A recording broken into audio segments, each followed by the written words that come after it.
Last podcast on the left is all about the facts. So when Southern New Hampshire University came on as a sponsor, it was time to do some research. Turns out they offer more than 200 online degree programs, and get this, criminal justice and psychology are some of the most popular. Classes have no set meeting times, and tuition rates are some of the lowest in the U.S. Want to learn even more about SNHU? Visit snhu.edu/last. Insurance isn't one size fits all. That's why drivers have trusted Progressive's Name Your Price tool for years.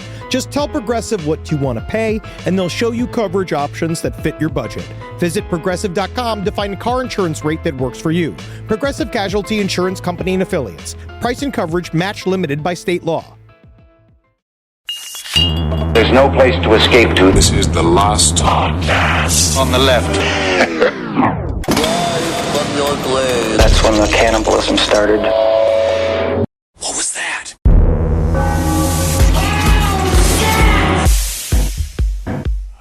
More tales of the Men in Black.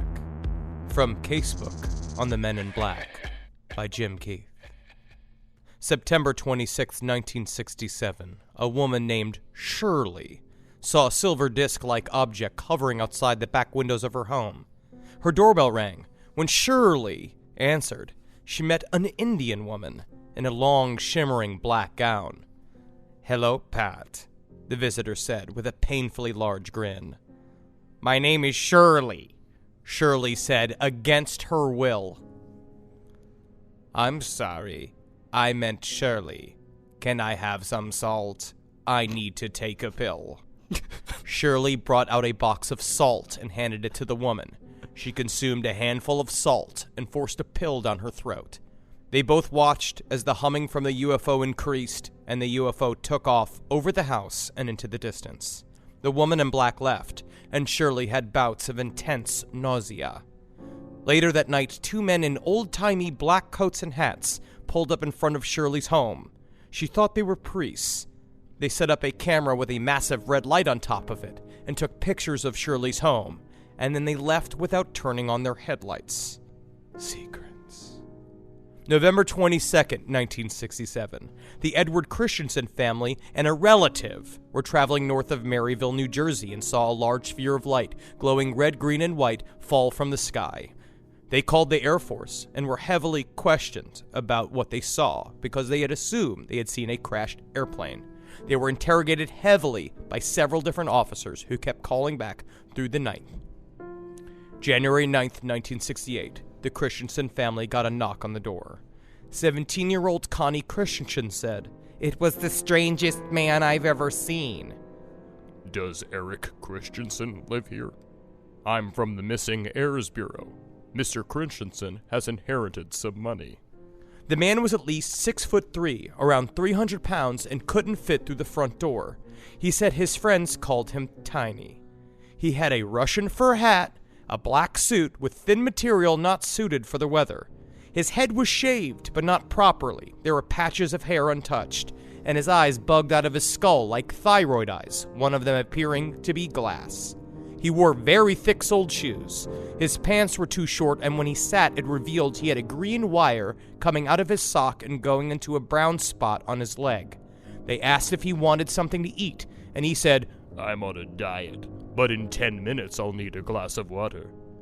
10 minutes of questioning them about specifics of Eric Christensen's body, tattoos, birthmarks. Later, his face became beet red, and he requested the water. He took a large yellow pill and he went back to normal. And when he left, he walked out the door, hailed a large black 1963 Cadillac that pulled up with no driver, and it pulled away with no headlights on. Secrets of the Men in Black. Wow, that's great. That was also Robbie Coltrane from Nuns on the Run. Very good. Little known fact. Very, all right, very everyone. good. Welcome to the last podcast on the left. A creepy beginning to today's episode. Yeah. I am Ben Kissel. That is Marcus Parks. Hello. And we have the creepy scribe himself, Henry Zabrowski. I am so terrified of my thoughts. since doing this I think series. we could just end the sentence there.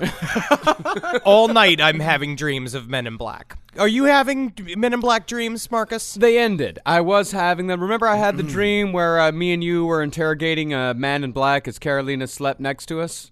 Yeah, you told me that one. I had a dream last night about another story that I had read about the Men in Black, which was that I woke up to see a large man, Kissel size, in a flannel shirt staring at me with a bowl cut at the end of the bed, just staring at me and then dematerializing. Honestly, that was me from 17 years ago. You met freshman in high school, Ben Kissel.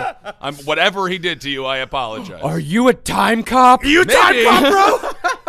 Maybe. All right, everyone. We are on to part 2 of our series about the Men in Black. Can't wait to learn some more. Can I say this at the very beginning? Okay, y'all gonna need to open up that mind of yours with some brain lube. Yeah, I don't know what it is that you need. For me, it's a stanky glass of whiskey, a couple of edibles, and a big old thick old joint.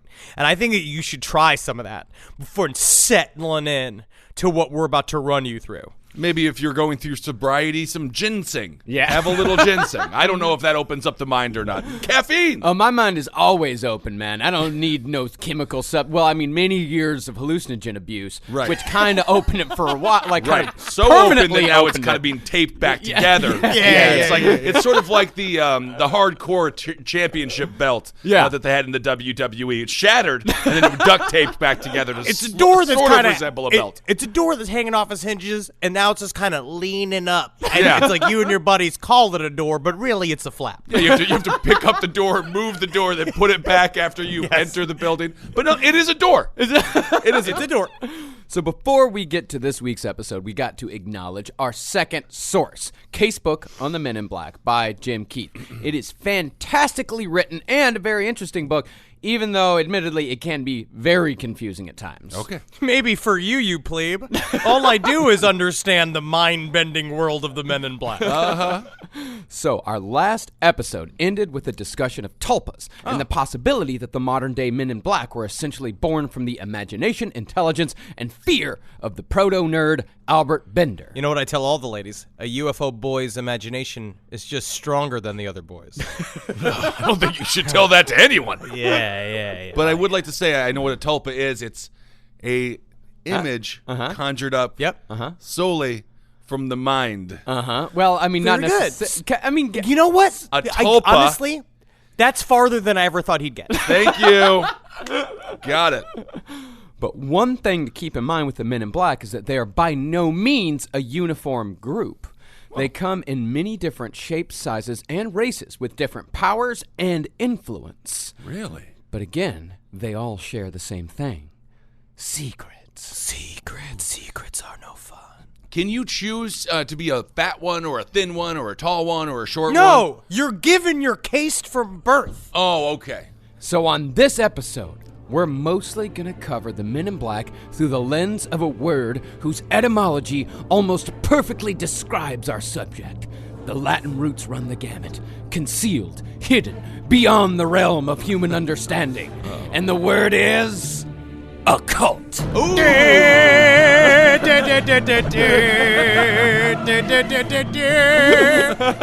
Word of the day.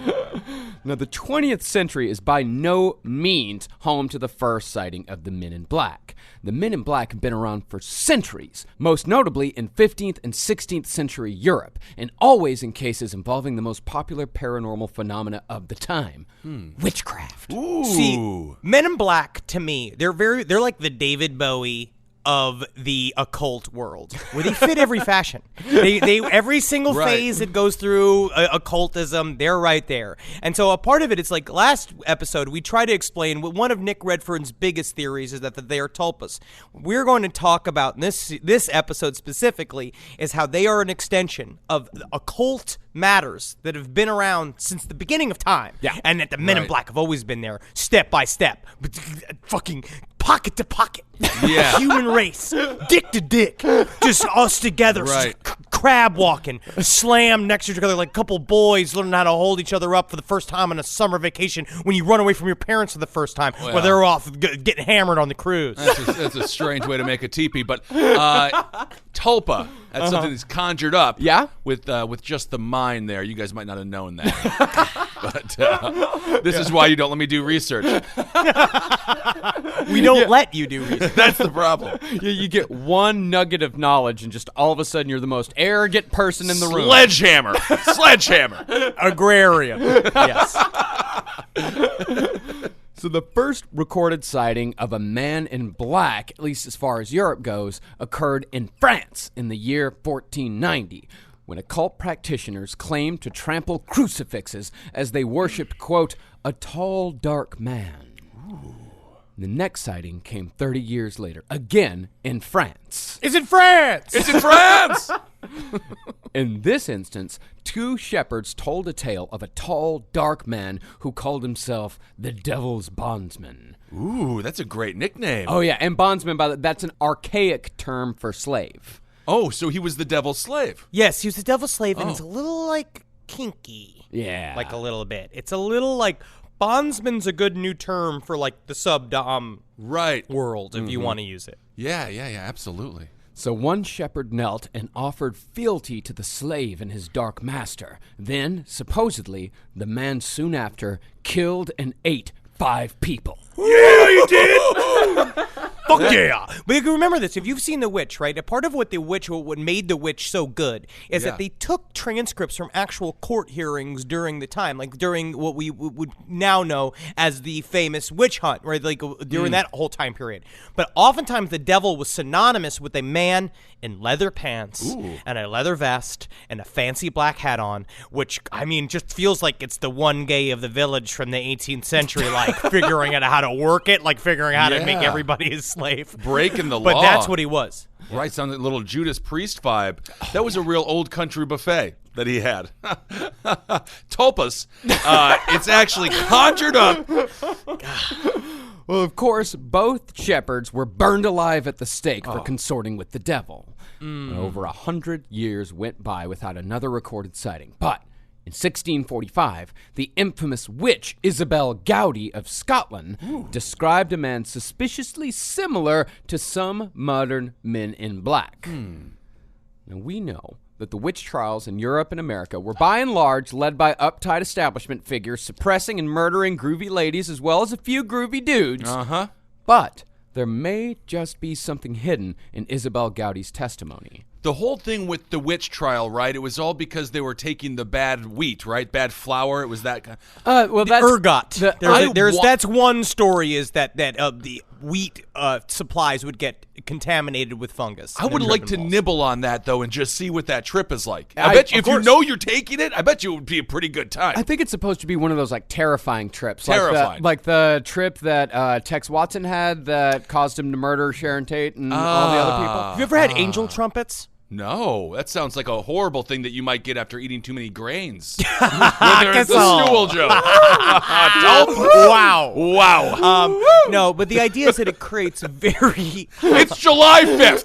Okay, can I just clarify? It is July 5th right now. We all had a July 4th. We celebrated our freedom. We all had a great time last night. Now emphasis on dumb. Okay, hello. Dumb. We're doing good, though. We're strong. But angel trumpets are a naturally growing hallucinogen in Florida that are like these flowers that you pick, and they create very vivid visual hallucinations where you do stuff like your bed looks like it's all covered in cockroaches, so you go and you get the bleach from underneath your kitchen, like you get your bleach underneath from the sink, and you cover your bed in bleach, and then you set it on fire and shit like that. Oh, I see. So you don't want it. You don't want it. No. Okay. Well, this is a quote from Isabel Gowdy's trial. His members are exceedingly great and long. No man's members are as long and as big as thee. And I found his nature as cold within me as spring well water.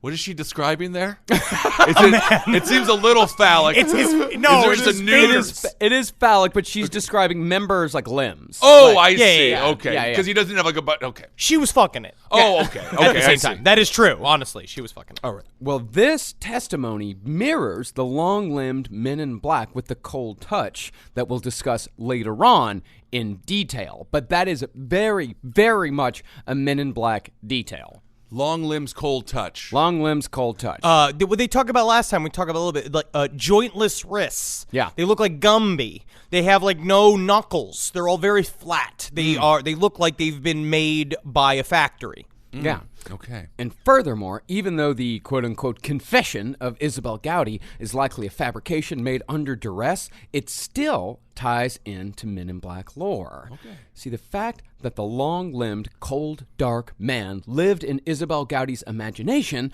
speaks to the genetic memory of humanity. See, pitch-black, long-limbed figures, for some reason, speak to a primal fear within us all. I mean, this whole thing survives even to this day in horror movies. I mean, from the Xenomorphs of the Alien franchise to like 21st century creations like Slender Man and the Babadook. Right. Like there's just something about like these, it's the shadows that terrify us. Oh, absolutely. Yeah. And Slender Man, we were going to bring this up last episode because in the end, like in a way, it seems that Slender Man is a mirror / kaleidoscope version of the original Men in Black visions, and that now.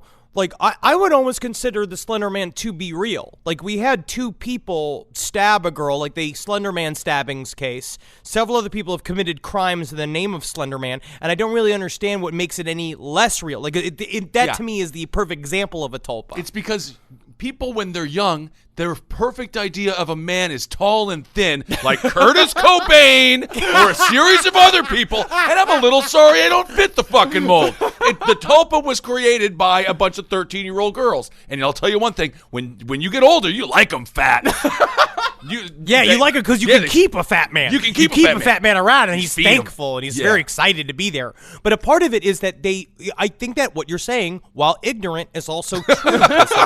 I'm onto it. But a part of it is that the 13-year-old sexual fantasy, which is what made all of the weird lemon / fic about Slender Man real, it's a part of it. It's like they are sexually identifying with Slender Man, but the problem, like a tulpa, is that it eventually grows to have its own fucking agenda and turns and becomes something else. Like the robots in Westworld, which is a series that I'm watching and referencing on a regular basis. Every time you have either a microphone or you're on stage, you find a way to shove Westworld into it, but it doesn't ever make any sense. It doesn't. Episode 5, Season 1. I mean, 2 years old. Series is 2. I don't know. I mean, one of the things we're trying to say is that the Men in Black may have always been tulpas, but they were created collectively by the primal fears of humanity. And the tales that we just told are by no means the only appearances of Men in Black in the witchcraft era. In 1730, in Norway, a 13-year-old girl claimed that 6 years before that, she and her grandmother had attended a secret meeting with Satan by way of pig transport. Yeah, dude. She took the pig bus. I mean, I've been in some bad Ubers before. What is a pig transport? Can you imagine a 13-year-old girl pulling up to you in a pig, be like, "Hi, what you doing? Want to get on my pig cart and go meet the devil?" Yes, I have to. Yeah. I think so. Wow. And Satan had brought along 2 companions, whom the grandmother had referred to as, quote, grandfather's boys. Ooh, that is a wonderful series on X videos right now. I don't know. And all 3 of them were dressed all in black. Okay. Now we're going to see a very common trope with Men in Black as well. A lot of times they visit in threes. We're looking here is that the grandfather's boys, quote unquote, not his testicles, were actually a part of the unholy trinity of Satan with his 2 lieutenants, who often spoke of in folklore and echoes the modern day Men in Black, who often show up like that. But I never heard of them hanging out with a pig, though, before. This is the first time I'm hearing about the pig. Well, with all the witchcraft stuff, things with witchcraft tend to get a little blurred. Are pigs big in witchcraft? Yeah. Pigs? Yeah, sure. All animals are. Well, goats specifically. Yeah, I think the goat. Yeah. But pigs can also have a pretty big part to play. Okay. Why not? You anti-pig? I'm not anti-pig. Yeah, you anti-pig I'm so here? pro-pig, it's like ridiculous. I almost stopped eating them. But a part of it is that the pigs are also smart enough to know I need a job. And Right. like Uber drivers now, it's like a great job in between things carting 13-year-olds back to the grandfather's boys. Oh, yeah. Which he's done several other times. But this is a part of also the myth here. So this is, remember, when tulpas, we were talking last episode about tulpas, part of that comes from Albert Bender's first vision of Men in Black. And that's a more modern idea of where the Men in Black come from. But what if instead, what we're seeing here is that all of these comparisons of the Men in Black to the original visions of the devil show that Men in Black may in fact have a more paranormal beginning, even more so than tulpas, because tulpas is just the creations of our own fucking mind. Yes, it is paranormal in the fact that maybe you want to say that ritualistic activity and paranormal rituals and stuff like that, like the idea of talking to the other, is actually future technology that we don't really understand. So technically then it's science, right? Right. How far have I gone? Well, How long have I been talking? You got to the word science. there it is. Might be a medical part of it- condition, but But what if the Men in Black really just are what we talked about with aliens and gnomes and fairies and all that shit too? It's just the embodiment of everything that is the other that has been forever, and essentially they are more attached to like an entity that's poked its way from the other side into this world. is it a really big pig that you get inside of? No, Or you it's get on not an top of actual the car. pig? She's riding a pig. Oh, I see. I mean, it's like a farm pig. I mean, Okay. farm pigs, you ever seen, like, actually No, been in I've the seen presence of a farm pig? Big pigs. Yeah. Yeah, no, I get it. Okay. Yeah, you can easily fit a 13-year-old and her grandmother on the back of one of them big pigs. Now, Men in Black, they can also be harbingers of doom. This is from an account written in 1682. This podcast is brought to you by Squarespace. Squarespace is an all-in-one website platform that helps you stand out online. Yes, that's right. You don't have to smash your face with a hammer. You can just start a business. It's got everything you need on Squarespace, from securing your domain to building a professional site and showcasing your work all in one place. Let's say you want to show everybody how you can carve your ribs out of your lower abdomen so that you look more like a Ken doll. That's amazing. You can bring your vision to life with AI-powered design or curated templates, plus flexible editing tools that helps you create something that truly reflects your style, especially if you are somebody that is trying to corrupt the young men of America. That's what Squarespace is really going to help you. Squarespace makes it easy. It makes it easy for you to put all that together, and you just go to Squarespace and do it all. Thanks, Braden. Head to squarespace.com/left for a free trial. And when you're ready to launch, use offer code LEFT to save 10% off your first purchase of a website or domain. Hey there, everybody.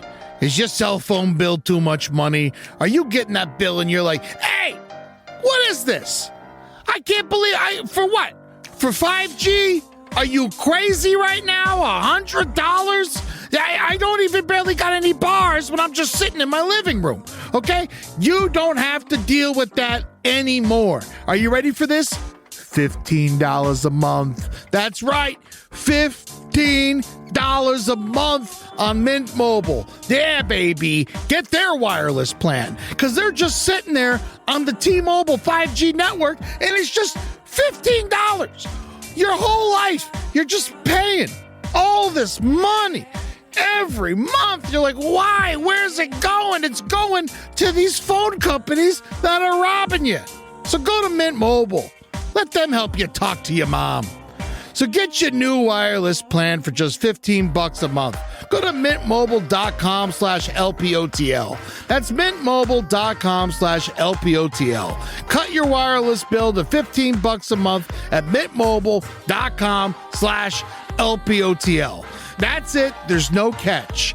Upfront payment of $45 for 3 months, $90 for 6 months, $180 for 12 months. Plan required, $15 per month equivalent. Taxes and fees extra. Initial plan term only. Greater than 50 gigabytes may slow when the network is busy. Includes up to 20 gigabytes hotspot. Capable device required. Availability, speed, and coverage varies. See mintmobile.com. It's obvious we love true crime, but it does make us feel a little paranoid about what's out there, as it should. And that's why it's so important to get a home security system that gives you peace of mind. With SimpliSafe, you can stop crimes before they even start using their AI-powered cameras to identify threats on your property and alert US-based live agents to take action. Like arriving in a helicopter in the night, coming down from the helicopter, zipping down and breaking through the windows with their big axes, and going through the house, ripping through the walls, finding the criminals. It's easy to do. SimpliSafe has been a game changer for us. And the best part, there's no long-term contract. We've used it since the very early days of SimpliSafe here at LPN, and it keeps us safe, doesn't it? It keeps all of our thoughts inside the building. Then there's the ones we let out because they have to go out because that's a part of it. But SimpliSafe keeps the other thoughts safe. And for that, we say thank you, SimpliSafe. And we want you to experience the same peace of mind as we, which is why we've partnered with SimpliSafe to offer an exclusive discount to all of our listeners. Right now, you can get 50% off your new system by visiting simplysafe.com/LPOTL. That's half off at simplysafe.com/LPOTL. There's no safe like SimpliSafe.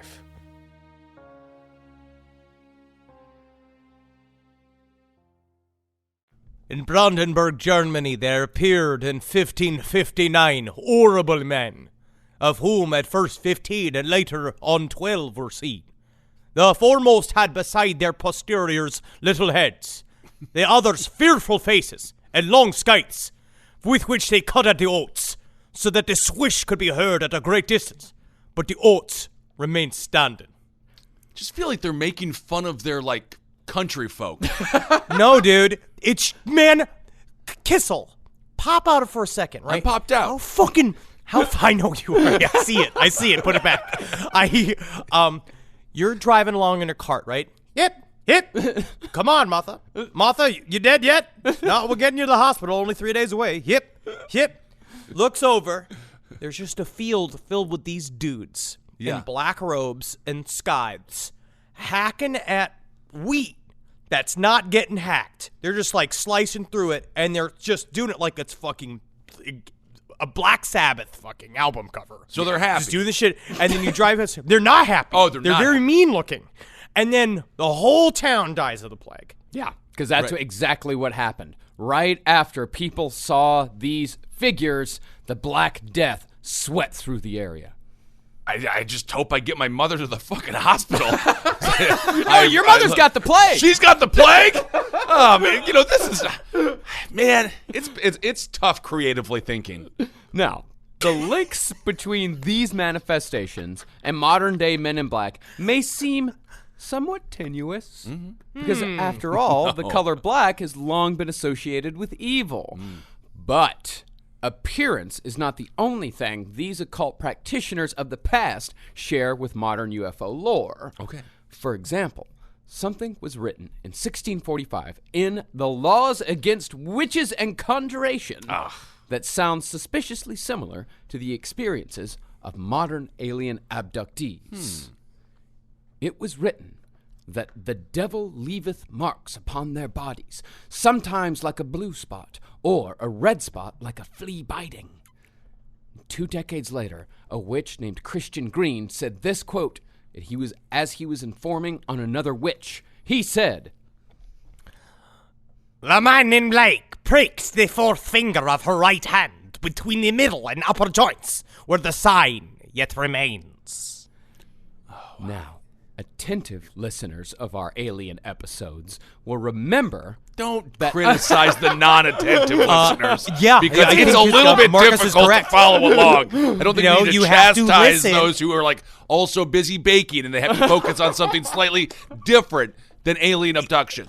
Listen, if you are a true student of the UFO nature, if you are a true, I would say, visioneer of the UFO knots, you understand that you're going to have to reread most pages of what you read several times just to begin to understand it.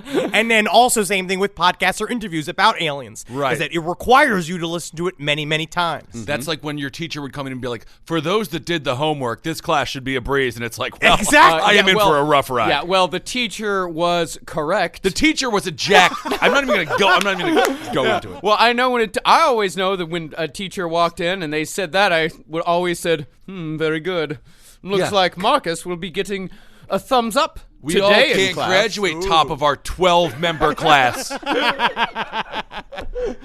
Well, anyway, attentive listeners of our alien episodes will remember that oftentimes abductees return home with marks upon their bodies, and those marks sound suspiciously like the devil's nips of yore. Yeah, man, devil's nips. Like mine, man. I got big pink old devil's nips, man. But a part of it is, but it's true, right? That is, we're going to see again and again, Jacques Vallée, who talked about this endlessly. We're connecting it back to the UFO nature of the Men in Black. It is every single one of these experiences where people go to another location. There's oftentimes they are also accompanied by weird smells, blue light, which was actually done a lot of times in ancient rituals where they would cover their torches in pitch that would make the flame that when you light it would make it blue. So a lot of times it's like that's also connected to UFO activity. And then getting scoops and implants is another part of alien activity and abduction activity that has been going on since the beginning of time. Scoops and also implants Aleister sounds Crowley. Scoops and implants sounds like a very bizarre ice cream / cosmetic surgery restaurant / Actually, hospital, I guess. It's fantastic, and you should save them for when we retire to Tempe, Arizona, because that's where the real alien money is to be made. Yes. When I think of devil's nips, I think of a very meaty version of those really crappy fireworks snakes, where it just sort of like unrolls and like just kind of pink tubes of. Interesting. Thank you. Well, here's another example. July 5th. I'm going to point that out once again. No one. Anyway. Here's another example of a link between UFO lore and witchcraft. The testimony of Tituba, who infamously testified at the Salem witch trials in 1692, said that... Stop giggling. Stop Is giggling. it- It's a woman's name. Is it Tituba or Tituba? I think it's Tituba. Tituba. Well, she said... God damn it. All right. I'm done. Well, she said that she met a tall man with white hair wearing black clothes, and that the tall man was joined by, quote, Another thing, Eddie, it goes upright like a man. It hath only 2 legs. and Jim Keith suggests that this duo may have been a man in black accompanied by a Sasquatch. Yeah, fucker. Yeah. Yeah, buddy. Hold on a So, second. listen. Wow. Was the Remember- Sasquatch wearing a suit too? You just, guys, which is incredible because they should go by Joss A. Bank because that's where you get all your clothes. No, I am now officially too fat for Jose Bank and Men's Warehouse, which is a pun, which Henry alerted me to in Philly. I can't believe that blew your mind That so was a hard. pretty big deal. No, I am now Rochester big and tall solely and forever. Cool. Congrats, man. I want you to get a pitch work for them, and I think it would be incredible. I would love to. But you scoff, of course, Kissel, because you didn't do the reading. But No, if I you did do it. look at many cases of UFO activity, Bigfoot, poltergeist activity are often all wrapped up into one. You look at the Bridgewater Triangle. You looked at what happened with Mount Shasta. You look at, there's a lot of different places. Skinwalker Ranch has quite a bit of the same activity. Cryptid, UFO, alien stuff, and ghost activity all smashed together in a big old cum bottle. All right, I just didn't spooky realize activity. I didn't realize the Sasquatch and the Men in Black were a duo. That's a movie I'd see. That is definitely a movie I'd see. Yeah. But yeah, all this stuff shows up in when UFO flaps occur. Yeah, flaps, that's like the term for when like UFO activity occurs in one location for like an extended period of time. Wow, It's also the sound when Stanton Friedman runs up a flight of stairs. Not to malign Stanton Friedman. We had him in the show. He's a friend of the show now. UFO flaps. I call that. Remember bingo wings? Yeah. I got some bingo wings. I'm gonna call those UFO flaps from now on. Now, even though the Salem witch trials were almost certainly just mass hysteria coupled with people yes-anding each other until a guy got crushed with a big rock, Yeah. isn't it more fun to think that maybe, just maybe, Sasquatch was there too? Come on, guys. Let's have fun with it. Everything is more fun. Yeah. It's like you could put Fun. Sasquatch in a series of horrific historical events, and it would make them more fun. Tell any Absolutely. story, and then at the end, add, and Sasquatch was there too. Yeah. And then- Absolutely. Cut to Trump, Kim Jong-un, talking North Korea capital, like all talking stuff. Cut over. Bigfoot's making pad thai in a big wok, like next to him. Just being like, That's fun. there too. Yeah, that's great. chef's hat on. You know what I mean? Everyone he's just also cut 15 he's one minutes. of the Secret Service members. You know what I mean? Now, it seems that Man in Black activity either died down or went completely unreported in the 18th and most of the 19th century. And while it could have just been that we finally moved past the witch hunt phase of Western civilization, I mean the literal witch hunt phase, Horrible stuff. something interesting happened near the turn of the 20th century. Although they were not traditional G-men, hat and suit men in black, MIBs started popping up in Scotland and England. In 1901, a woman in Scotland saw a group of 10 men dressed in black seemingly performing a ritual around a coffin on which a set of bagpipes laid. I think this reminds me of like Naked Gun, where he shoots a bunch of people who are performing Shakespeare in the Park. What if it was just a funeral? Could it be a funeral? Yes, absolutely. They could have just been very into the bagpipes, because all it takes is for one man to be like, beating me with me pipes.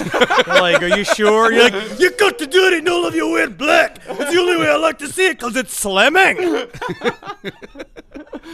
3 years later, strong poltergeist activity broke out all over the British Isles, and 4 people spontaneously combusted in the year 1904 alone. Jeez. And a year after that, a young girl was visited 3 nights in a row by a man in black. The girl said the man gave her a message that she dared not repeat, an experience that was echoed half a century later by Albert Bender.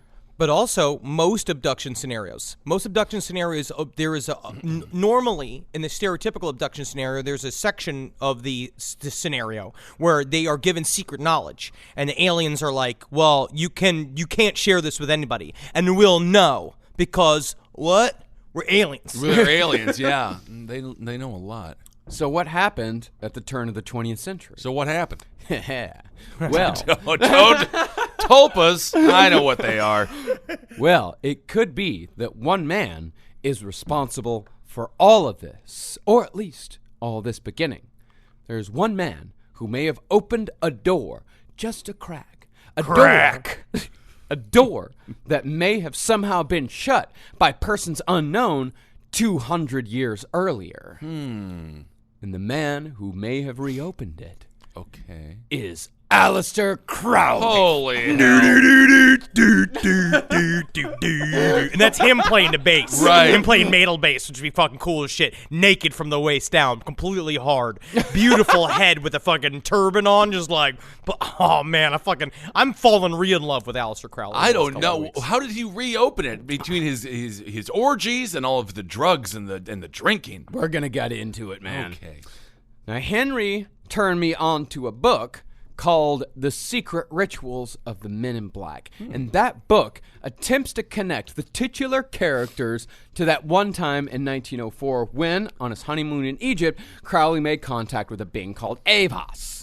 And Avos then dictated to Crowley the Book of Law, which serves as the central sacred text to Crowley's religious philosophy of Thelema, thereby kicking off a new stage of spiritual evolution known as the Aeon of Horus. I think you did mispronounce it. It's the Book of Horny Law, which we really do have to clarify that. Yeah, it's just Aleister Crowley with doing the whole, dick in the box of popcorn on the very cover. Yeah. However, I read the book and failed to understand any of it. Okay. Or how it actually connects to the Men in Black. Because if I remember, they talked more about a fish man in that book than they ever did about the Men in Black. The Men in Black are mentioned 4 times. So maybe Henry has a very skeptical look on his face here. I think we have a rebuttal. maybe. Well, no. That's the thing. I'm not saying it's bad. I'm just saying I didn't understand it. Just because I didn't understand it doesn't mean that it doesn't make any sense. Well, no, don't applaud that, because that's not. You get an applause for that. No, You it's get an not applause for that. necessary. If you don't understand it, it doesn't make any sense. No, that's true, Nope. because that's the thing, is that you could understand something that I don't understand, but it still makes sense to you. Yeah. And there are many things that I understand that you definitely don't understand that makes sense to please. me. It's because I refuse Kissel likes the to taste live of in a Bud Light world Lime. of lies. And I don't drink Bud Light Lime. He enjoys the taste of it, which is a mystery. That's a tulpa. That is a tulpa. They are conjuring up images of me with Bud Light Limes. It's not happening. I will always remember the sentence. I will always remember you sucking on a tall boy Bud Light Lime going, It's like a margarita, except I got it in a can. No, you fucking dick. No, that is not. I've never. And then, oh my God, and then after you said that, they started selling margaritas in a can. So that means that you very possibly, through your love of Bud Light Lime, I don't like or love or even drink Bud Light Lime. It tastes like poison. someone doth protest too much. Oh my God. Well, Henry, what is this book? Okay. A part of it is that it's technically a sequel to Secret Rituals of the UFO Knots. It's by Alan Greenfield, who is a paranormal researcher and magic ritual master.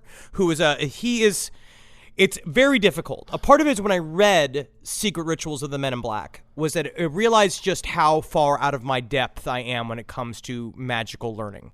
What he says is that the Men in Black are part of it's essentially like a group that are wizards from back in the day that have been around. They're like entities that are a part of the original, quote unquote, the secret chiefs. They're these entities that come from the other side, essentially lower daemons, right? Yeah. But a part of what Secret Rituals of the UFO Knots, which is his first book, that was really the first book. It was printed in like 1996. It was done in a series of lectures and printed and the beginnings of the internet. It was also like heavily like in the weird backlogs of the internet.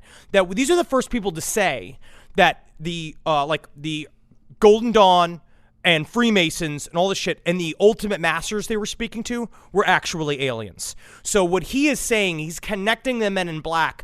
That is where, obviously, the Men in Black thing is kind of just the hook for that book. Yeah. But a part of what it is explaining how when you do modern ritual now, they consider the fish people, which is Oannes, which is this group of, essentially, those are the people, the weird, amphibious group of aliens that were talking to the original group of Freemasons that started everything. They're like the gatekeepers of our lives and information talking to the Godhead. Basically, he's talking again about.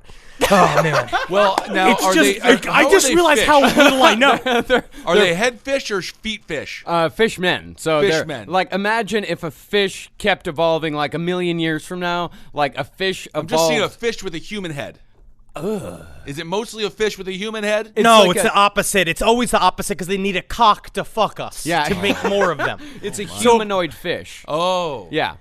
But it is a loose connection. But what he's saying is that the Men in Black themselves have rituals on their own, and that it's the same stuff that we would do to talk to the Godhead. And they are intelligences that basically the beginning of the book is cracking that Aleister Crowley understood that the Book of Law was a gigantic cipher that was given to him by Aiwass that he realized in the middle of his life that he didn't even understand what they were really talking about. And he knew that because basically it's written in the Book of Law that the next generation would come and decipher it. And they created a grid.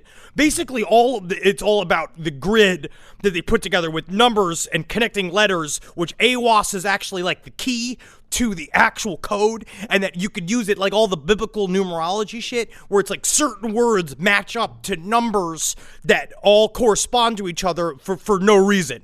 Yeah, it's like we don't know why. It's just we just don't know what the reason is yet. When did he get the hat?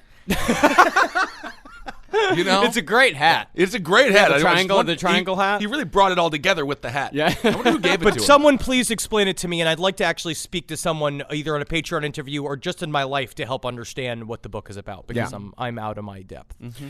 Well, Nick Redfern, quoting zoologist Richard Freeman, has a somewhat simpler connection. Okay. Simpler than that? Okay. I see how this is. It was like right A to B to... Well, Freeman's story starts in the year 1900 with Crowley's purchase of Boleskine House, which is located off the shores of where else but Loch Ness. Oh. Yeah. Now, even though there are 2 recorded sightings of a water beast in or near Loch Ness previous to 1900, Loch Ness's reputation as home to one of the world's most famous cryptids didn't begin until 1934. Really? With the publication of the infamous Surgeon's photograph. Yeah. There's a lot of people saying there's beasts in the waters, but there's no beast out there except for Gregor's mother. She's out there sunbathing. Roast mode. Yeah. Wow. Crowley, he chose the house for its seclusion, but also because the area had a long occult history, most notably when a local wizard reanimated a whole series of corpses from the nearby Boleskine Cemetery in the late 17th century. So he basically had a bunch of his friends dig up a bunch of graves, and then he's like, when I do the magic bim-bop thing, whatever I do, throw them in the water. Yes. Okay. Yes, exactly.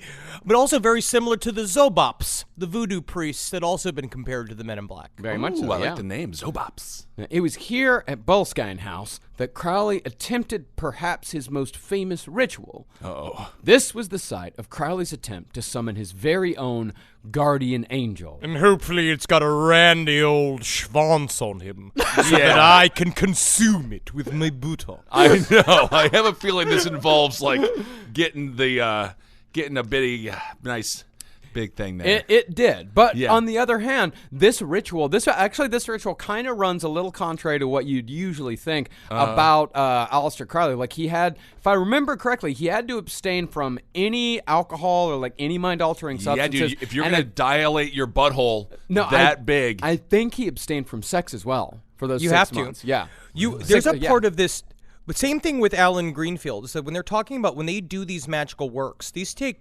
weeks and weeks, and it takes a lot of discipline, and you have to do it step by step, where you like use the Enochian key, and then you do a bunch of banning spells, where you banish a bunch of fucking other entities that you don't need, and you have to keep other people there. It takes a really long time. You have to stop for lunch. Right. And also, these people are sober as a fucking cat, dude. Yeah. These guys are just high on runes. You have to just sit there and be vibrating Yeah. with runes so hard that you just can see this shit. Because again, it's not the idea of what you say is real and what I say is real is completely different. Because it's more like a hallucinatory reality where you sort of allow the images to conjure their way into your brain, and then slowly but surely they become real. That's why I don't like sober people, that unless you really need to be sober, in which case be sober, but Bud Light shuts some doors.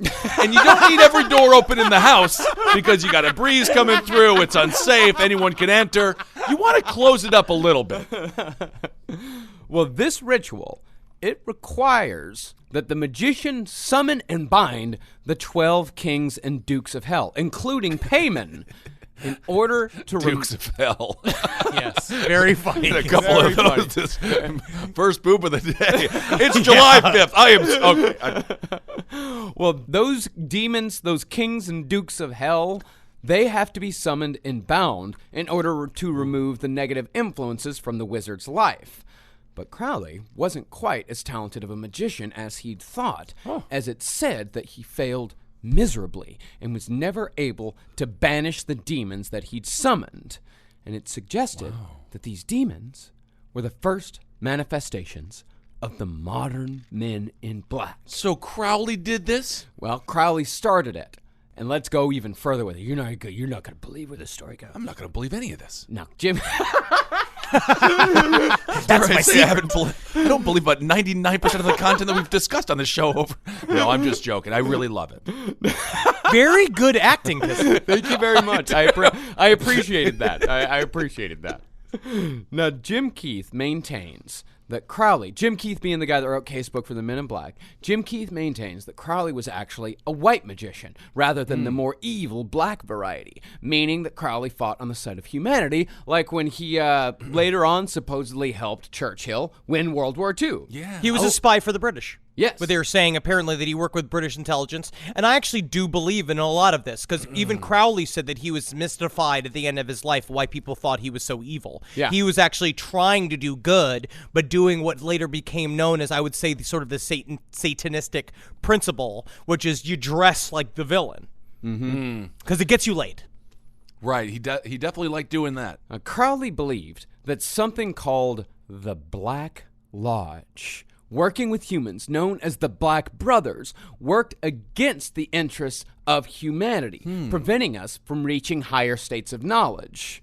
And Typhonian OTO head Kenneth Grant went even further, saying that the aim of the Black Lodge was the isolation of mankind and the rejection of the universal life current, meaning they worked to prevent people from connecting with one another in meaningful ways. Oh, and we see what happens when people get to connect globally, how peaceful it is. No. And how wonderful it is. No, Actually, they were not, though. We're being divided up. That's what they're saying. Is what that the I'm whole saying. point is that they're winning, and then a part of what this is supposed to be is that, I mean, in the end, Crowley was truly doing the right-hand path's work, which is trying to use knowledge to help everyone. But it's and not the idea working. was supposed to be total transparency, and because we will not evolve to the next spiritual steps that will then lead to the technological steps that we need to fucking travel the space, travel the stars, Right. using nothing but our minds and our bodies turn us into fucking nanoparticles. We can't do that if we don't fucking band together. I like we that, like can't- the cowboy kid in Willy Wonka. Oh, yeah, dude. Twitter comes directly from the Black Lodge. Mark So- Zuckerberg is absolutely an agent of the Black Lodge. Really? Yeah. My God. I'm gonna steal his wallet and see if he has one of those cards. So we just did it backwards. We were supposed to evolve emotionally first and Yes. then get the test. Yes! Absolutely. Ah, No, Yes, that's the problem. Yeah, no, I you're believe getting that. it, though. Oh, I But believe that- it. Yeah, I that- mean, obviously yeah. we're not ready for prime time yet. No, we were no, we were not ready for the technological advances that came in the early 21st century at all. Okay. Now let's bring Alan Greenfield back into this. Now, and Alan Greenfield, even though Rituals of the Secret Rituals of the Men in Black is very confusing, there are certain gems that were taken out that make a lot of sense. Specifically, Casebook kind of parsed all that and took these great excerpts out. Cool. Now, Greenfield, he even brought in the lore of Philip K. Dick into the mix. He said that the Black Lodge may be defined as the organized institution guided by Valis for the purpose of holding back human evolution, keeping a slave mentality in place. Now, I'll admit I know nothing about Valis or Philip K. Dick or any of that shit, but I do know Henry knows all about this. Now, a part of what you remember is like, so one thing to keep it back to, like, connecting it back to Men in Black, a part of the reason why they're attaching themselves to discounting UFO sightings and going and shutting people up is because that's the extension of their trying to create more ignorance and trying to create more fear, right? Valis is a system known as the Vast Active Living Intelligence System that it's an approached Philip K. Dick. Now, apparently, in a vision to Philip K. Dick, he was zapped with a pink laser beam of pure information from Valis that basically showed him that there's no such thing as time. He went that all time is concurrent, that he viewed himself in Roman times. It also happened to tell him that his son had a heart condition as a little baby, and he had to go through all of these different tests. He was like making the doctors run all these tests on his son, and they were like, there's no reason for this, and finally they took x-rays of his heart, and they saw that he had a heart defect that would have killed him, right? So they feed him these little bone molts of information, which was this, and then he died several years later of a brain aneurysm. Some people say that maybe that was like sort of like that bubble in his brain is what caused him to see it, or is it vice versa? So he had like And so what Valis is that No, wait, so are you fucking bringing phenomenon type of shit into yes, Philip John K. Dick? Travolta, the John Travolta, Kira Sedgwick vehicle. Yes. Wait, I don't know what happened to your. How are we at Travolta? What he's Listen. saying is that it's possible that, Valis was actually, he was able to see Valis because he had a brain defect, much like John Travolta was able to perform telekinesis in the movie Phenomenon because of the brain tumor. Spoiler. Okay. Yes. Spoiler. Yeah, Mark. I'm the spoiler Hard- alert guy. hard- King spoiler I'm alert. allowed to spoil And Phenomenon. in Michael, he's an angel. But back to understanding, so where we're at, right? Valis is sort of one of the spokes or one of the tips. Like if you imagine a 26-sided star, right? 26 lot point. of- If you imagine a 26-pointed star, and being the Godhead, one of those points is Valis. One of those points are the fish people that talk to the original people, or are they one and the same? One of those points is Aiwas. One of those points is Lamb, that Aleister Crowley was in one of his contexts, that he drew on a piece of paper, and what did it look like? A fucking alien. Yeah. Right? Same shit. So what Valis is the system that Philip K. Dick was connected to, but then it's more about, was it feeding him information? Or was it like giving him selected good bits of info and then keeping him repressed the entire time? Because a part of it is understanding, too, when you're working in ritualistic magic, because now Alan Greenfield, he calls upon Valis in his new like introductory rites when he does a ritual. Like Valis is in there. There's a part of it because what happens with like because if Philip K. Dick went insane, he went insane the only way a sci-fi genius could go insane, which is you go really fucking insane. And then he wrote an exegesis, which was the 1,400-page journal trying to describe all the things that he saw, which is very detailed, which we will do an episode about. But a part of it is that when you call an entity like that, right? When you talk to the Oannes or you talk to Valis, who's to say that they don't have their own fucking agenda as well? Honestly, I think I get this. Appetizer sampler. You got mozzarella sticks. You got quesadillas. You got maybe mini sliders. You got maybe chicken wings. Right. You get a lot. You know, but you don't get the steak. So he never got the steak. He got the sampler.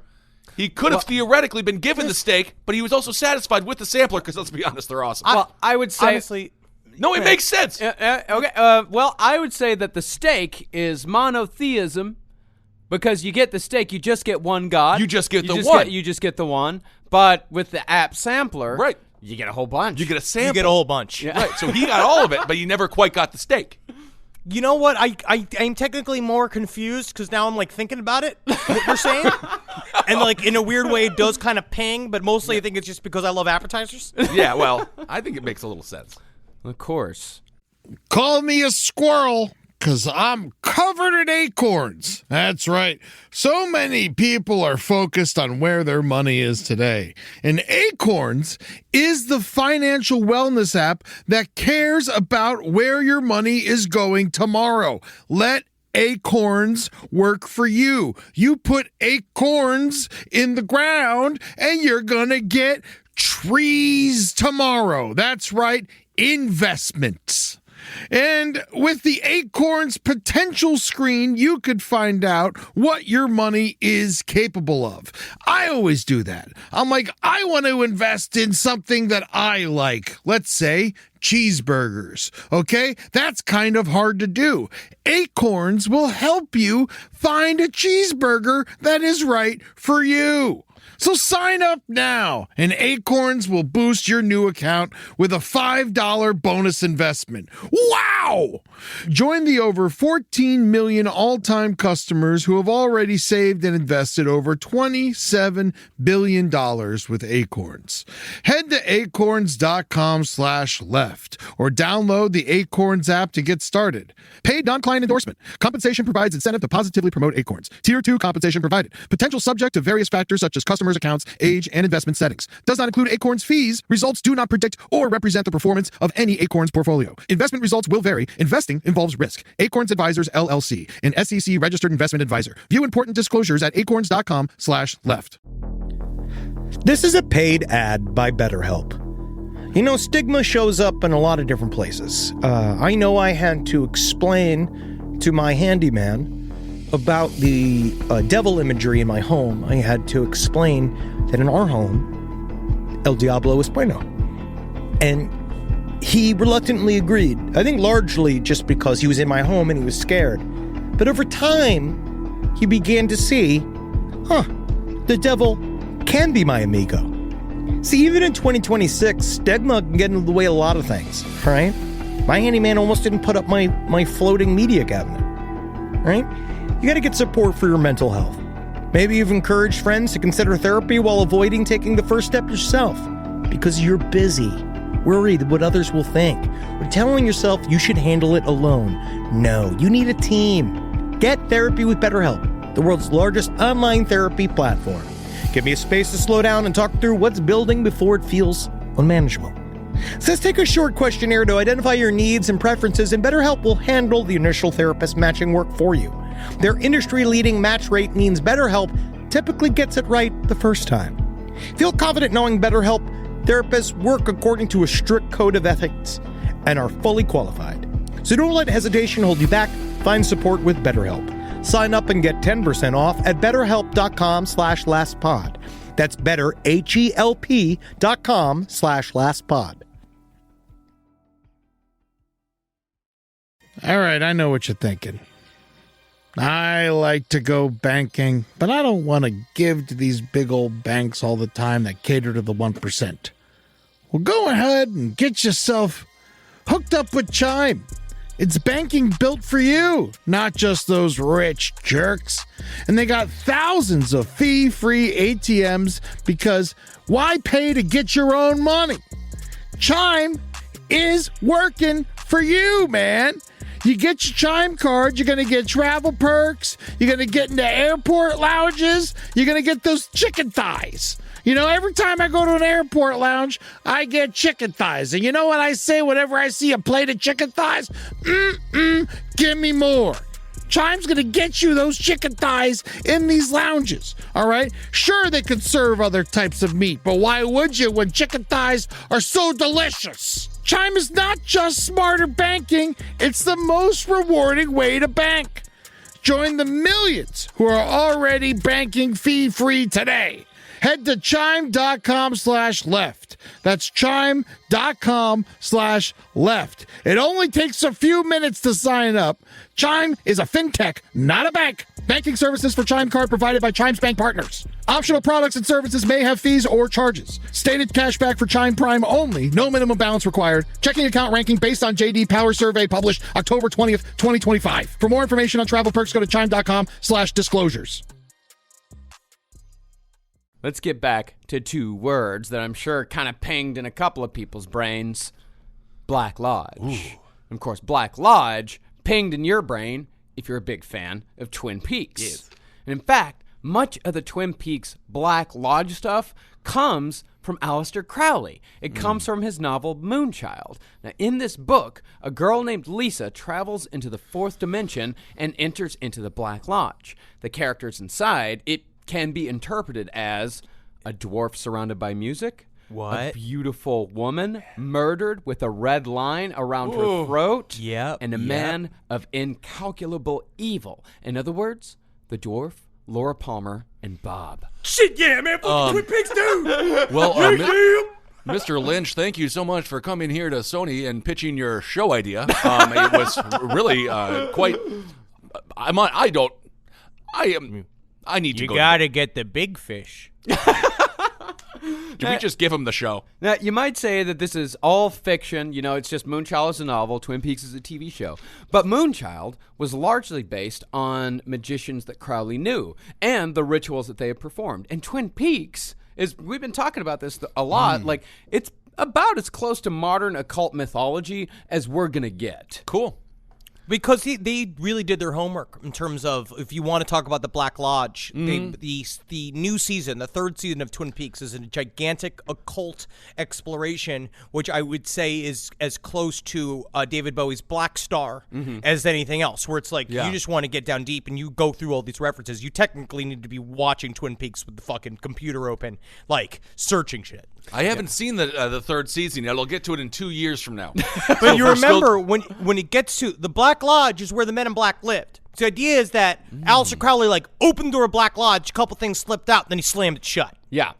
Wow. So how does all this tie into the Men in Black? That's a good question. Well, the story goes that Crowley spent decades keeping the Black Lodge at bay, working with other members of the Great White Brotherhood. However, there were some in the Brotherhood who fell to the influence of the Black Lodge.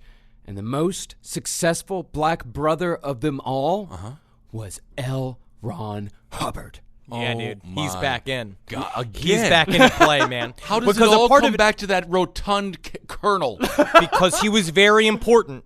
He weirdly was very important to American history if we believe that our interpretation of these events are true. Yes. Okay. Now, if you'll remember from our L. Ron Hubbard series, it was either like episode 1 or 2, I think it was 1, Hubbard made friends with noted occultist and rocket scientist Jack Parsons when Hubbard was on the road to founding Scientology. And he was pounding out his girlfriend and taking all his money and having a great time. Oh, yeah. I don't think Parsons liked him too much. No. But in 1945, these two guys working together, and we know for a fact that this actually happened. We know that Parsons and Hubbard attempted the Moonchild ritual, in which they were hoping to produce an incarnation of a divine woman known as Babylon, a.k.a. the Scarlet Woman. Now, following the ritual, Hubbard essentially ruined Parsons' life, and Parsons died under suspicious circumstances 6 years later in a quote-unquote accidental explosion in his garage. Yes. Yes. And it is definitely worth noting that Parsons was a student of Aleister Crowley. And Crowley had no confidence whatsoever in these two dudes. And this is decades after Crowley's peak. Yeah, you can't just go making flubber in your garage if you're not a scientist that's capable of doing so. No, you you can though. I know, Because but not sometimes capable of doing it. You obviously. can though, because sometimes it makes you great at basketball, and it brings your family back together. That's true. Well, this is what Crowley wrote in a letter to like another OTO guy about these two assholes. Apparently, Parsons or Hubbard or somebody is producing a moonchild. I get fairly frantic when I contemplate the idiocy of these louts. I'm sorry I'm sitting on a parking cone. Sir, I'm just trying to park here. No parking, valet only. Okay. But it's Interesting. important to So remember Crowley was not happy that they were using his magic wrong. Absolutely not. Okay. Well, a part of what's going to be very difficult to explain to people outside of the magical world is that ritual work, to be honest, while it's talked about quite a bit, is pretty rare. The right-hand path, like what you always talk about, we had talked about when we did our magic episodes. They always did this for specific personal knowledge. They weren't trying to actually use the rituals the way they were intended. Aleister Crowley stepped out of style, and he was the one that was really doing stuff being like, I want to do it. I want to talk to the entities. I want to get power and money from them. I want to show people that that's what magic is for. But the thing is that a lot of people, like you're going to see, I think that we have real witches and sorcerers that listen to the show that do ritual magic. But you know for a fact, how many people you know or self-described quote-unquote witches, they've never done a fucking ritual. They just got candles and shit. They're just having a nice time, and they're wearing see-through clothes, so that's making them a witch.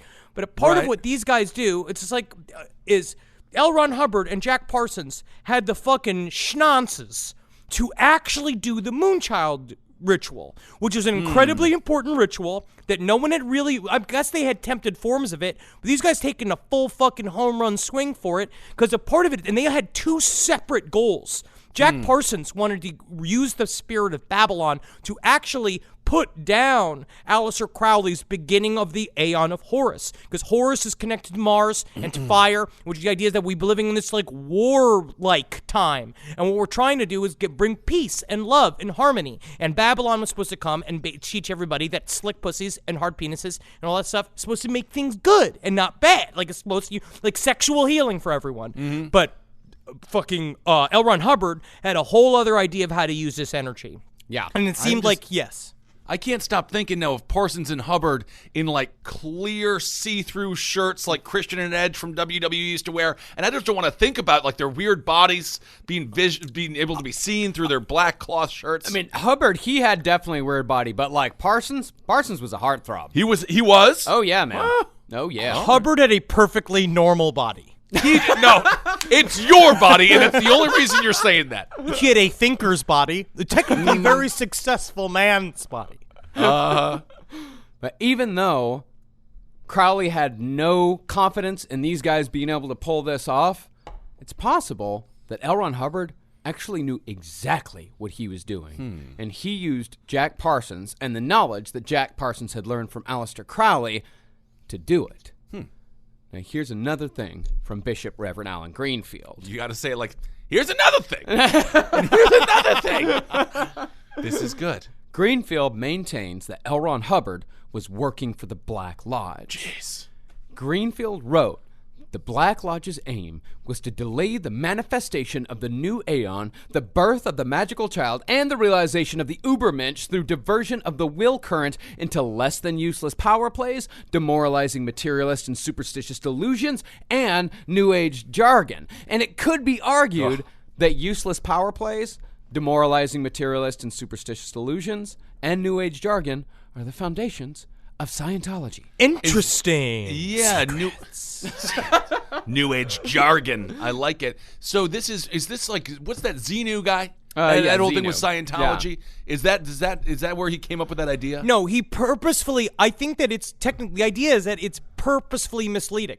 It is purposefully done to con you and make you believe in something that's entirely cynical. And then by the end of it, it's you have been wasting your time. Yeah, Scientology removes thought completely. Right. You have no thoughts of your. All Scientology does is that it just, shoots a bunch of manure in your head. And Manure? then you This sounds like a father trying to convince his daughter not to get in Scientology. All Scientology does is just shoots a bunch of manure in your head, and I don't see why you can't just be happy here in the homestead in Oklahoma. It's a perfectly fine home. Your mother loves you. I love you. Your brother loves you too much, but that's okay. But you don't understand. Not only can I jump 7 feet, I'm also not gay anymore, Dad. Manure shoots into your head. Now, it very well could be possible that Hubbard's actual goal in the Moonchild ritual was to open the door to the Black Lodge completely, letting all manner of creatures and malicious aliens into this world. And what do those include? The Men in Black. Yep. Wow. Because after all, it was only 2 years later that aliens were crash landing in Roswell, New Mexico. And UFO sightings haven't slowed down since. Yep. Don't the Men in Black, I've seen the fucking movies. Yeah. Don't they kill aliens? No, that's just the movies. They're Those part are and movies. parcel, man. They're all like, it's the idea of the Hegelian dialectic. They are the same phenomena. They control the UFO activity. They are part of UFO activity. They're UFO and police, also aren't they? Control, sort of, but they also are entities like the UFO nuts that pilot these crafts. You just refuse to say UFO knots, don't you? I will not. All right. Now, supposedly, aliens weren't the only thing to come through the door to the Black Lodge. Uh-oh. Although creatures like Sasquatch, Nessie, mermaids, and such have existed for centuries, something curious happened following the Moonchild ritual. Around that time, truly bizarre creatures started showing up all around the world, but North America in particular. Uh-oh. Take, for example, the Flatwoods monster that we spoke of last week. Yeah, with First the fucking seen- fish flaps and the fucking big flat head and the red eyes. Yeah, that was first seen in 1952. And remember, Bender said that the creatures that he met in Antarctica looked just like the Flatwoods monster. Yeah, dude. Then there's the half-man, half-frog Loveland Frogman in 1955, the fishy man-goat that is the Lake Worth monster in 1969, the tendril-fingered Dover demon in 1977, the spiked Mexican-Texan Puerto Rican chupacabra in 1995, and countless others all across the continent. And think about this. You're Bigfoot, right? You're OG. You're out there like, you're hanging out with a Native American who keeps calling you Long Wise Man. And you're like, keep them coming. Keep them compliments coming, Native Americans. You'll see how far you get. You know what I mean? You're sucking on his peace pipe. Things are totally fucking groovy. And all of a sudden, the Flatwoods monster shows up. And you're just like, ugh, get me fucking out of here, dude. I'm just a fucking monkey, man. Chupacabra showing up, eating all the apples. Oh, yeah, man, you're Sasquatch, and the chupacabra shows up like, Get out of here. At least I'm mildly human-like. Fuck yeah, you're fucking annoying me, bro. Shut up. And that's exactly what it is. From what I can tell, with a few exceptions, a lot of the other cryptids around the world that you see in the latter half of the 20th century, even before that, they tend to have fairly close zoological cousins. But the ones seen here in North America are usually malformed beasts like nightmare chimeras that terrorize small towns. Think about this, right? And like the Men in Black that pop out, they're like nightmarish copies of humans. It's like that shit. It's like Annihilation, where the creatures that come out are like, there's these entities that poke their way out of the Black Lodge and sort of hang on these like ideas of like, humans wear shoes. You have to have a thick-soled shoe to make sure you protect your very fragile human feet. So all of a sudden you have a big, thick-soled shoes on. You show up all this stuff being like, oh, look, I'm a deer. But actually, you're the Dover demon. You're just going, because that's how they fucking show up. Oh, kind of prairie dog it, huh? Oh, yeah, man. Pop up, pop down. And no cryptid of that time was more terrifying or more famous than the Mothman. Ooh. Yeah, dude. And the Mothman, curiously, shares a state with the aforementioned Flatwoods monster. Both were in West Virginia. And it just so happens that the Mothman was also at the center of some of the most bizarre encounters ever recorded involving... Do you want to take it, Ben? Involving I would just Mothman and Flat Guy. No, Kissel.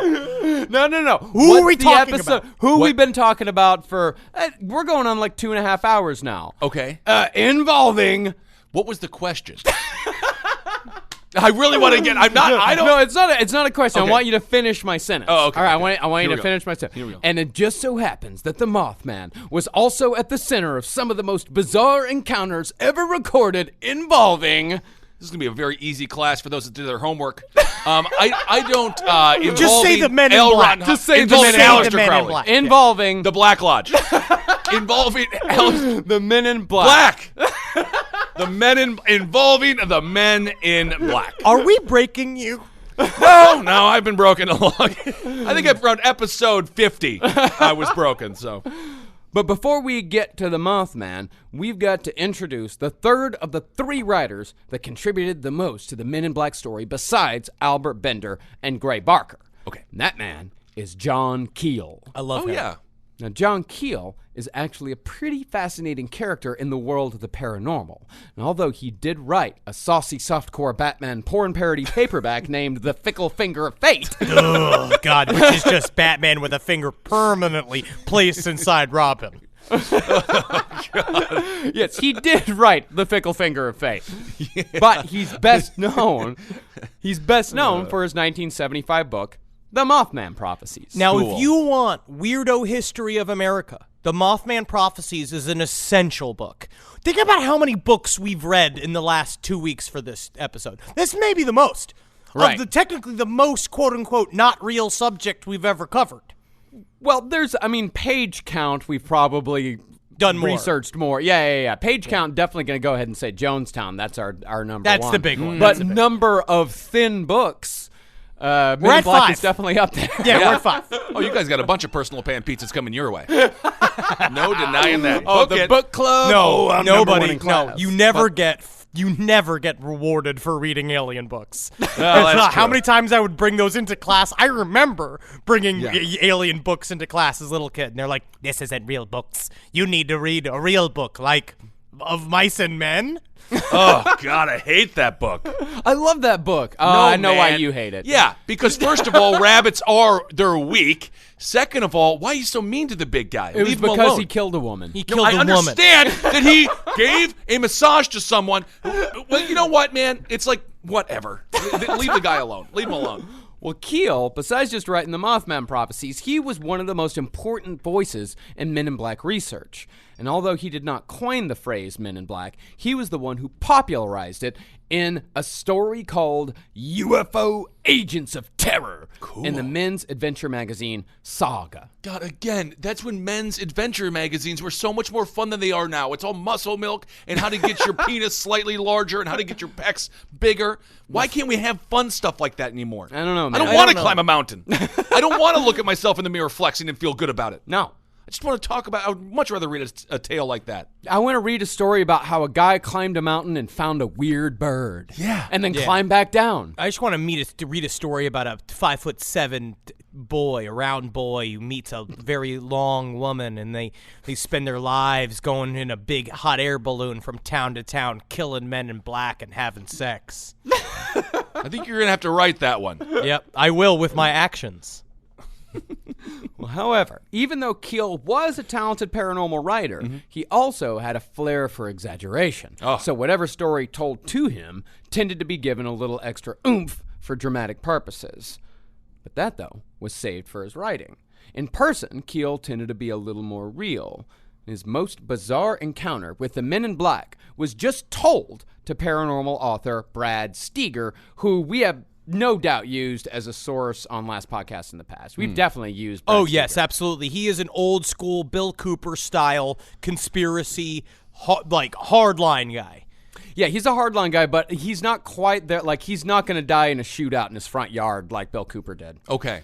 Now, allegedly, Keel had the same sort of visitation that Albert Bender had experienced, as in, Men in Black show up, say, stop looking into the shit, and we won't have to hurt you. But during Keel's visit, the Men in Black decided to turn up the weirdness factor a bit. Oh. At the end of the conversation, in which the Men in Black not so subtly threatened Keel's life, one of the Men in Black started rummaging around under Keel's sink. The man in black came out with a big bottle of Clorox bleach and asked Keel, "What is this? What is this? What is this? What do we have here? What kind of liquid? Well, it's got the Yuck logo on it. We did put that sticker on it for the children so they know not to drink it. And Keel told the men in black, "It's Clorox bleach. It's a powerful disinfectant." Yeah, really? Like we're gonna believe you? I would, but Yeah, because the man in black, he opened up the bottle and he just stuck it under Keel's nose and told him to sniff it, smell it. Smell it. Which everyone loves. Everyone always loves to be forced to smell things. Yeah. It's always a great scent when someone requests you to smell something. Oh yeah. Then, after the man in black confirmed again that it was indeed Clorox bleach, he just took a big old swig of it. Yeah, and then buddy. handed it over to the next man in black, Nice. who gulped down like a few more swallows, like, ugh, ugh, ugh, ugh. And then he handed it off to the third man in black, who finished off the bottle. Good. It's going. It always reminds me of what's the Harlan Williams from Dumb and Dumber. Oh, he goes yeah. and he gets the bottle. Get out of here. Then they just left. Not replacing the bleach, huh? And this isn't even close to the most bizarre of the Men in Black stories. Because, as the movie, and Ben, you are guilty of being fooled. Sugar water. You, More sugar water. even though the movie may make it seem like the Men in Black are all like suave dudes who show up to save the world, get Well- a couple of good one-liners, and they get out of there. To be fair, there's only one suave dude. But, He makes that look No, good. Tommy Lee Jones is also suave. He does. No, but make he's it not look good. supposed to be. He's the white square. Yeah. But he's still suave.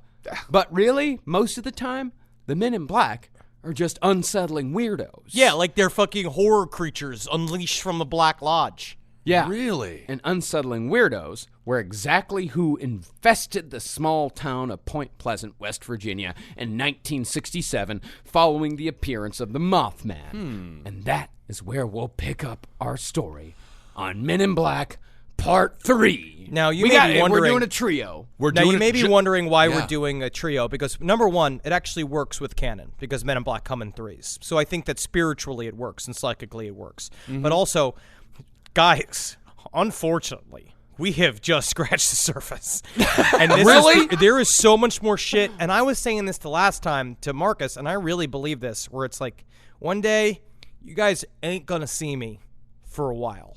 And Yeah. I'm going to come back, and I am going to either have a Men in Black in a fucking net, and I'm going to be taking pictures of it, or I'll be covered in Men in Black blood, just fucking hunting them down spiritually from state to state and country to country. So you're just you're gonna kidnap a bunch of people. No, I'm going to kidnap Men in Black, and I'm going to torture them until they admit it, that they are Men in Black. Okay, yeah, that'll be good. All right. Well, wow, there we go. Men in Black Part 3 coming up next week. Oh, yeah. Wow, That's man, very I feel exciting stuff. cleansed. Yeah, Yeah. me too. That felt good. We got it out.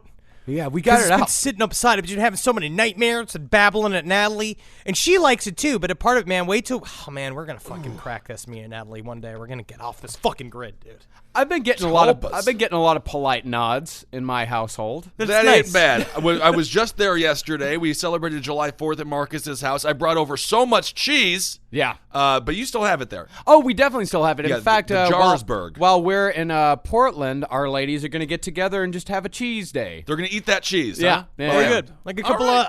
couple of hot mice. Yeah, absolutely. All right. I love cheese. Anyway, so that's Men in Black Part 2. All right. Now what do we have to do? We have to thank everyone for Patreon. Thank you all course. so much. Henry and I had a great interview this week. We interviewed this guy. He hosts a podcast called The Gateway, and they're checking out this guy, this gal, Teal Swan. She's a possible cult leader. It's up for debate. I'm She leaning sounds a like a little bit cult leader. towards. I'm gonna put it on my upon re-establishing it. She just sounds like a cult leader. He's being Yes. generous, which I think is nice that he is. being Yes. generous. So check out that interview. If you haven't subscribed to our Patreon, please do, and you can listen to all of those interview series. Oh, yeah. They've got there's dozens of interviews these two dudes have done over on our Patreon. If you give $5 or more, then you get access to all of them. You also get access to my series in which I am working on reading the Bible beginning to end. There it is. About 30 minutes at a time. And I think I'm pretty far into Genesis now. Well, Totally, that's- I'm past the bagats. Oh, 30 minutes at a time. You're going to be done with that by 2088. We're just doing We're just doing the Old Testament. We don't need to do the New Testament. That's right. Yeah. And thanks for listening to all the shows here. On Top Hat this week, I interviewed Wildman Mark Mara. Wildman. Because he's a motivational speaker now. So if you're feeling down, I think it's a very uplifting episode. That's really cool. And I would like to thank everybody. Follow us on all of the fucking horse shit. And I'm so fucking sick of. On Twitter, at Henry Loves You, at Marcus Parks, and Ben Kissel, who's on some reason back. I don't know why you're back. Well, no, I'm not. See, everyone was like, oh, I hope people are nice to you this time. No one was really mean to me on Twitter. It's just, I am a sensitive little being, and I absorb everything. We all are. What you we would all think are, and we're all punishing ourselves doing it. And I just couldn't deal with everyone's thoughts. So what I did was, I got back on it, okay? But I didn't use the app. I'm just looking at it. I'll post, and then I just try because I find myself just getting like manic with it. Yeah, it's fucking just like awful. Thumb. My thumb has never worked so hard in its whole little thumb life. Oh yeah, I Twitter, Facebook, both things are creatures of the black law. Oh, I guarantee my God. you. I hate the exact I hate type it, but of thing they're talking unfortunately, about. we're a mom and pop organization. So Right. we're all mothers and fathers here, and so we got to get the word out. And so unfortunately, this is what we're doing until finally that solar flare comes that wipes it all fucking out.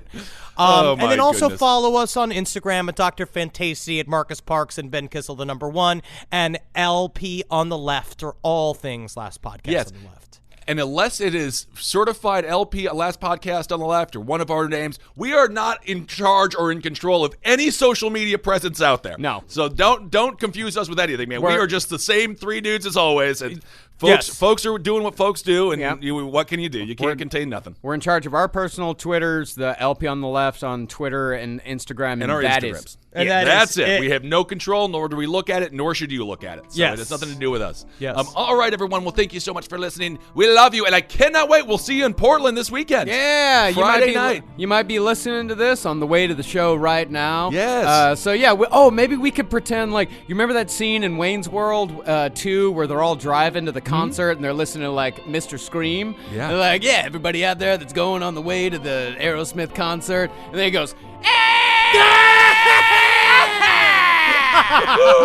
see you guys in Portland tonight. Revolution man. Hall. And I hope they have one of those really cool licorice dispensers like they have in Wayne's car. Remember that? Yeah. Always wanted that. That's fucking great, man. Yeah, I would definitely do that. That sounds great. All right, fuckers. Hail Satan. Hail yourselves, everyone. Helgeen. Hail me. Fight the Black Lodge every day. Fight the powers that want to keep you ignorant. Read a book. Go make love to your significant other. Go to a pool. Magustalations, everyone. Everyone's talking about protein lately, but how do you actually get enough of it? Muscle Milk. Muscle Milk has a great tasting new formula with no artificial sweeteners, flavors, or added colors. It's high quality, complete protein designed to support healthy muscles with fewer ingredients than the previous formula and 26 to 42 grams of protein. For when you're stuck in meetings or need a post-workout recovery. Available in chocolate, vanilla cream, cookies and cream, and strawberries and cream. Try the new great tasting Muscle Milk today. Available in stores nationwide. Muscle Milk. Protein for all. You've tried melatonin, the white noise machine, the blackout curtains, the magnesium, and you're sleeping fine. Not great, just fine. At some point, you have to consider the 4-year-old pillow is doing more damage than the magnesium is fixing. Coop Sleep Goods is running a bundle sale July 9th through the 20th. The starter bundle is the move. 2 pillows plus a sheet set, 40% off. And we're not saying it'll fix everything. We're just saying you've tried everything else. Coop's pillows are adjustable, designed to fit how you sleep, not just tolerate it. Mix and match any 2 pillows at 25% off or go all in on the starter bundle. One real upgrade beats 6 mediocre ones. Head to coopsleepgoods.com/comedy. That's COOP sleepgoods.com/comedy for 40% off the starter bundle and 25% off all other bundles.